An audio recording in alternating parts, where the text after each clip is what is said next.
Dua mantan pegawai KPK jadi pengacara Sambo. Kamarudin ungkit amplop dari Bapak. Mungkin saja dengan yang dulu sudah tidak nyaman karena rekan saya yang dulu itu Patra MJ kan jadi bahan olok-olokan daripada masyarakat tuh, dibikin di TikTok, dibikin di mana-mana. Dan beliau juga saya lihat sportif, dia juga tidak mau bicara lagi karena merasa dibohongi kan gitu, karena merasa di prank. Nah kemudian karena beliau sudah tidak mau bicara lagi, mungkin juga beliau sudah mundur kan, kita nggak tahu. Jadi wajar kalau ada misalnya penambahan advokat atau personil yang baru. Tetapi harapan saya advokat itu adalah membimbing kliennya ke jalan yang benar. Mengakui sejumlah perbuatan yang dilakukannya dan siap mempertanggungjawabkannya dalam proses hukum yang objektif dan berimbang tersebut itu mendampingi hak-hak dari tersangka.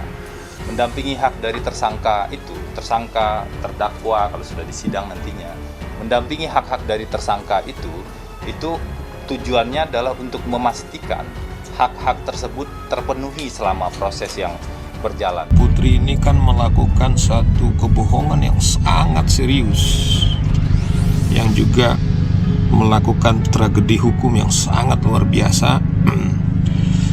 Kalau Febri mengatakan secara objektif dia akan bela, kita doakan supaya dia betul-betul bisa membela objektif, tetapi tidak digunakan profesi advokatnya itu untuk menutupi kejahatan-kejahatan yang dilakukan. Saya pribadi menghormati keputusan yang diambil oleh Mas Febri dan Mas Mala ya. Namun ada banyak hal yang menjadi catatan saya, dan itu yang kemudian saya sampaikan secara terbuka ya kepada Mas Febri dan Mas Mala untuk mengundurkan diri ya menjadi penasihat hukum dari Pak Sambo dan Bu Putri. Mengapa? Karena pertama saya melihat bahwa banyak sentimen negatif ya ketika berita itu mencuat. Dua mantan pegawai KPK Febri Diansyah dan Rasa Mala Aritonang menjadi tim pengacara Ferdi Sambo dan Putri Chandrawati. Pengacara keluarga Brigadir J Kamarudin Simanjuntak meminta Febri dan Rasa Mala terbuka soal amplop di kantor Sambo. Karena dia mantan KPK dan Bu PC bersama Ferdi Sambo konon diduga mengirimkan doa atau dorongan amplop baik kepada ajudan terlibat dan LPSK dan kepala lembaga lainnya. Dan dia harus tanyakan mengapa itu kliennya mengirimkan doa-doa itu. Kalau dia ketahui, buka saja kalau itu melanggar hukum, kata Kamarudin di Hotel Santika Selipi, Jakarta Barat, Kamis 29 September 2022. Kamarudin mengatakan Febri dan Rasa Mala juga harus membimbing Sambo dan Putri. Menurutnya, sebagai pengacara keduanya dapat memberikan pemahaman kepada kliennya agar dapat mengakui semua perbuatannya. Kedua, bimbinglah kliennya ke jalan yang benar, bimbing bicara yang benar.